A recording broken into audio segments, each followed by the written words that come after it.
বাবা বাবা হলো সে মানুষ যে নিজের স্বপ্নগুলো ত্যাগ করে আমাদের স্বপ্ন পূরণের পথ তৈরি করে দেয়। জীবনে চলার পথে সবাই হাত ছেড়ে দেয়, কিন্তু একটা হাত শক্ত করে ধরে রাখে, সেটা হলো আমার বাবার হাত। বাবার ভালোবাসা কখনো শব্দে প্রকাশ পায় না, কাজের নীরবতায় বাবার ভালোবাসা প্রকাশ পায়। যেদিন বুঝলাম বাবা ক্লান্ত, সেদিন থেকে বুঝলাম তিনিও মানুষ, তিনি তো কোনো ফেরেশতা নন। ছোটবেলায় বাবার কাজ ছিল সব থেকে নিরাপদ আশ্রয়।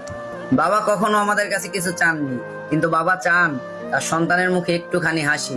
যারা ভাবে বাবার ভালোবাসা কম ভালোবাসা, তারা হয়তো বাবার নিঃশব্দ আবেগকে এখনো বুঝতে পারেনি।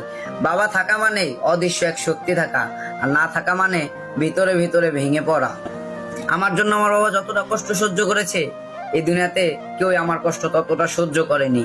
জীবন যতই কঠিন হোক, বাবা পাশে দাঁড়ালে সবকিছু সহজ লাগে।